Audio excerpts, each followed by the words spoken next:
बताएं कि क्या हुआ? देखिए, खिमलासा में गौ सेवकों ने 164 ज्ञापन दिए लगभग, और उसके बाद जब उनकी सुनवाई नहीं हुई गौचर भूमि मुक्त कराने के लिए, तो उसके बाद उन्होंने चक्का जाम करने का निर्णय लिया, जिसकी बाकायदा उन्होंने परमिशन ली। परमिशन के बाद भी उन गौ सेवकों पर FIR दर्ज होती है, और जैसे किसी अपराधी को पुलिस उठाती है, इस तरीके से हमारा एक भाई है किशन लगातार गौ सेवा में लगा रहता है, और अन्य 10 लोगों पर FIR दर्ज हुई। तो उसके विरोध में आज हम लोगों ने कलेक्टर को भी ज्ञापन दिया है, और माननीय एडिशनल साहब को, जो हमारे नए सोलंकी जी आए हैं, उनको भी ज्ञापन दिया है। और हमारा माध्यम ये है कि जब गौ सेवकों पर मध्य प्रदेश में FIR दर्ज हो सकती है, तो मेडिकल में उन डॉक्टरों पर भी FIR दर्ज होनी चाहिए, जिन्होंने बिना किसी नोटिफिकेशन जारी किए वहाँ पर चक्का जाम किया। जहाँ तक मुझे ज्ञात है, उस दिन किसी को सांप ने भी काटा था, कई मरीज ऐसे थे जो बिलख रहे थे दर्द से, वहाँ पीड़ा में थी, लेकिन उन्होंने बिना परमिशन चक्का जाम किया। तो एक देश में दो कानून कैसे हो सकते हैं? अगर इन पे FIR दर्ज हुई है तो उन नर्सों पे भी FIR दर्ज होनी चाहिए, डॉक्टरों पे भी FIR, ये हमारी मांग है।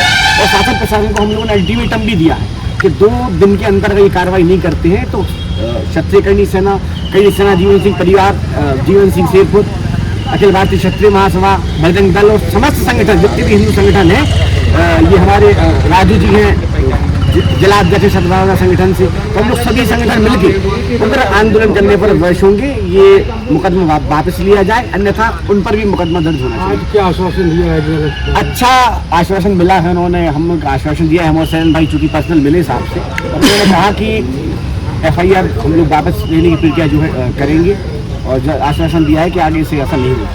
एक और ठीक है, मेडिकल की बात भी छोड़ दें तो शायद कहीं ना कहीं जब ऐसी परिस्थितियां बनती हैं तो चक्का जाम करना पड़ता है। तो ये सारे चक्का जाम होते, या तो सारे लोगों पे FIR दर्ज की जाए, या गौ सेवकों पे मात्र क्यों, जो सनातन के लिए काम कर रहे हैं, गौ माता के लिए काम कर रहे हैं और अपने देश के राष्ट्र सेवा के लिए काम कर रहे हैं, उनके ऊपर भी अगर FIR दर्ज होती है तो हमें नहीं लगता ये प्रशासन सही दिशा में काम कर रहा है। अगर ऐसे ही चलता रहा तो ये सारा हिंदू सनातन धर्म किस ओर जाएगा? अगर हिंदुओं की आस्था पे ठेस पहुंचेगी, और जो हिंदू लोग हैं वो हिंदुओं की रक्षा करने के लिए, सनातन की रक्षा करने के लिए आगे आ रहे, गौ माता की सेवा के लिए आगे आ रहा है, गौ रक्षा के लिए आगे आ रहा है, और उनकी FIR हो रही तो कौन करेगा फिर? आप ये बताइए। यही प्रशासन से मांग है कि हम आवेदन भी दे रहे हैं आपके लिए कि हम चक्का जाम करेंगे, उनके ऊपर FIR नहीं होती तो क्या हमारे ऊपर FIR होती रहेगी? क्या हिंदुओं पे अत्याचार होता रहेगा? जो आपके गौ रक्षा लगातार कई सालों से ज्ञापन आवेदन देते आ रहे हैं, इस सरकार की एक भी शुद्ध नहीं ले रही है। जो लड़ाई वो लड़ रहे हैं गौ माता के नाम पे, उनकी अभी तक शुद्ध नहीं ली गई। गौ माता आज भी सड़कों पर घूम रही है, कट रही है, मर रही है। तो क्या सरकार से क्या कहना चाहिए? सरकार हमेशा ये बोलती है कि मैं गौ रक्षा कर रही हूँ, बाकी गौ रक्षा हमें लगता नहीं हो रही। देखिए, गौ रक्षा नहीं हो रही। आज कहीं ना कहीं गौ माता का वध हो रहा है, और गौ माता का कहाँ से वध होता है वो सारे लोगों को जानकारी भी होती है, तो कहते उनके ऊपर कोई कार्रवाई नहीं होती। इतना निर्यात हो रहा है गौ माता का। हमें बात सत्य बोलने में कोई बुराई नहीं है।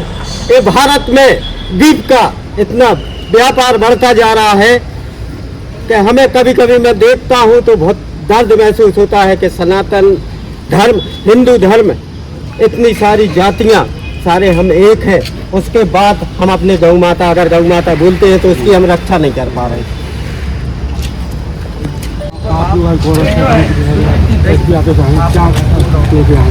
यहाँ के हम बजरंग दल के जिला मिलन प्रमुख हैं और गौ सेवा के लिए दिन रात काम करते हैं। 164 आवेदन देने के बाद में हम लोगों ने अनुमति ली थी चक्का जाम की सूचना देने के 1 हफ्ते पहले सूचना दी एक हफ्ते सूचना देने के बाद में चक्का जाम हुआ, ठीक है, हमको गलती हुई है, लेकिन पर बस हम लोगों को मजबूर किया गया है। हम लोगों को मजबूर कहा, जो हमारी गौशाला थी उसको लूटा गया है, उसको सामान चोरी करके ले गए। उन पे जांच होना चाहिए। जो गौ माता की ज़मीन पे हाथ ली है, जिसमें खेती कर रहे हैं, उन पे जांच होनी चाहिए। उन पे तो कोई जांच ही नहीं हो रही है, लेकिन गौ सेवकों पर कार्रवाई कर रहे हैं। कितने लोगों पर FIR हुई? हम 11 लोगों पे हुई है अभी तक। हमारे जो टीम में 11 सदस्य हैं, 11 लोगों पे FIR हुई। अभी क्या आश्वासन मिला आपको? हम लोगों को कोई आश्वासन नहीं मिला है अभी तक, तो बस आवेदन पे आवेदन दे रहे हैं, अभी तक आवेदन दिए हम लोगों ने।